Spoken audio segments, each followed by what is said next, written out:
Ternyata di daerah itu pembahasan anggaran itu sudah sejak awal itu dialokasikan, difikirkan agar nanti bisa diterima oleh perusahaan-perusahaan yang memang sudah mendukung mereka.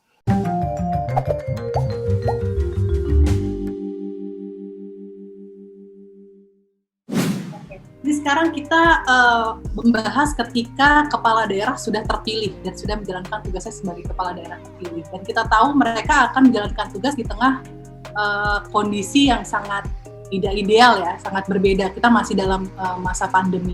Dan tentunya di masa-masa sulit seperti ini ada-ada saja potensi-potensi yang bisa dimanfaatkan oleh orang-orang untuk melakukan tindakan korupsi. Nah, potensi apa saja yang bisa diidentifikasi dari awal, khususnya oleh KPK, Mas Febri? Sebenarnya yang paling utama adalah komitmen untuk tidak menerima atau meminta uang dari pihak-pihak yang ada hubungannya dengan jabatan si kepala daerah itu. Apakah terkait dengan perizinan, terkait dengan pengadaan barang dan jasa, atau terkait dengan hal-hal yang lain, termasuk setoran-setoran dari kepala dinas.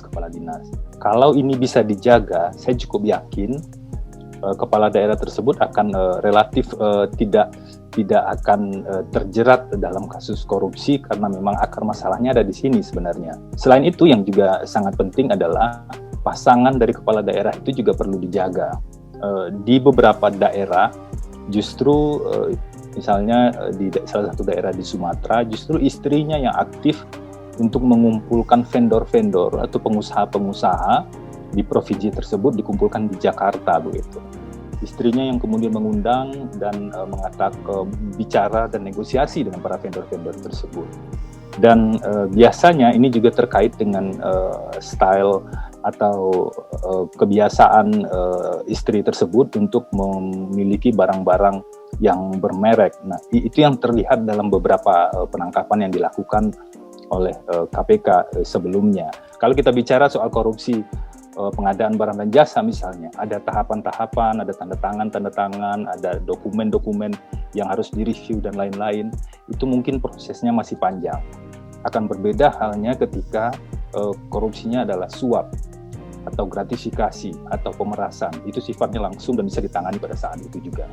Kalau dari Gani seperti apa? Karena melihat potensi banyaknya nanti seperti tadi pengadaan barang dan jasa, apalagi kita juga masih menunggu adanya vaksin, dan tentunya itu nanti akan sangat merembet, banyak sekali proyek-proyek besar yang nantinya akan kita hadapi gitu sebagai masyarakat di tengah pandemi ini. Apa yang harus disoroti? Kalau misalkan satu daerah tidak memiliki kualitas pengelolaan yang baik, ya jangan disamakan dengan misalkan daerah-daerah yang lain. Untuk itu salah satu ide yang mungkin juga ada di beberapa kajian World Bank misalkan adalah menempatkan desentralisasi fiskal yang asimetris misalkan. Agar apa? Agar yang kita dorong itu adalah tata kelola yang baik gitu. Misalkan setiap daerah perhitungan DAU-nya itu tidak sama misalkan, tapi berdasarkan misalkan performa dari kepala daerah masing-masing. Sehingga apa? Akhirnya dana yang dikelola di daerah itu maupun dia proyek-proyek dan sebagainya itu benar-benar sesuai dengan apa yang ingin kita tujukan bagi daerah-daerah tersebut. Mana saja sih daerah-daerah yang menurut Mas Febri ini masih berpotensi dikatakan sebagai zona merah? Kalau dibilang zona merah atau zona kuning sebenarnya relatif sama, meskipun kalau kita lihat di Sumatera Utara itu agak sering berulang ya. Di Cimahi juga berulang beberapa kali kepala daerahnya kena OTT seperti itu. Nah, ini yang juga sangat disayangkan sebenarnya karena mereka tidak belajar dari para pendahulu mereka. Segala display dari kemampuan seorang pemimpin saat ini tuh sangat terpampang nyata karena sekarang kita lagi pandemi gitu. Jadi kayak sepertinya langsung kelihatan semuanya kualitas kepala daerah masing-masing itu seperti apa. Nah, apa sih yang harus disoroti khususnya nanti diprioritaskan bagi para kepala daerah terpilih nantinya, karena kita masih berkutat di masalah penanganan pandemi yang dinilai masih sangat buruk, koordinasi masih sangat jelek khususnya antara daerah dan pusat. Apa yang mesti menjadi sebuah PR terbesar bagi kepala daerah terpilih nanti? Pengelolaan dana publik ini orientasinya tentu harus semata-mata untuk kepentingan publik atau masyarakat yang ada di sana.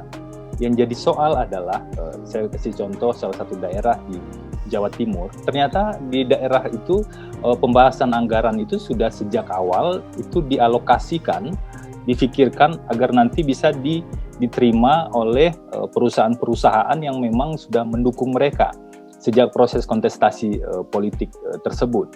Sehingga pembahasan anggaran, apalagi kemudian terjadi suap antara eksekutif dan legislatif di daerah, sehingga pembahasan anggaran dan alokasi anggaran publik itu justru hanya dikuasai oleh mereka-mereka yang sudah deal sejak awal.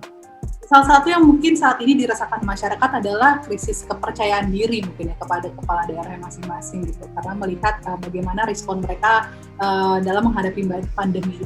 Karena aturan yang ada ini dianggap seperti tebang pilih. Pandangan Gani gimana? Bukan bagusnya ya, tapi ini blessing in disguise sebenarnya corona ini ya. Kenapa? Karena setiap pemimpin, mau dia kepala daerah, pemimpin negara, itu kena shock yang sama-sama nggak ada persiapan misalkan, tapi dapat shock yang sama. Jadi pada titik inilah sebenarnya kita bisa menilai dan membandingkan antar leadership di tiap-tiap daerah atau di tiap-tiap negara. Nah, bagi saya setidaknya masyarakat sekarang mulai paham bahwa yang terpenting adalah kualitas pengelolaan atau kualitas governance gitu ya dari seorang pemimpin. Nah, karena kasus seperti pandemi ini kan akhirnya orang menyoroti dan semua akhirnya fokus. Nah, pemilu di saat pandemi atau di saat kebencanaan apapun dalam berbagai studi menunjukkan bahwa akhirnya masyarakat menjadi bias terhadap situasi itu. Mungkin capaian-capaian 3 tahun, 2 tahun ke belakang, dia agak lupa tuh masyarakat. Karena yang dia fokuskan sekarang adalah benar-benar soal pandemi.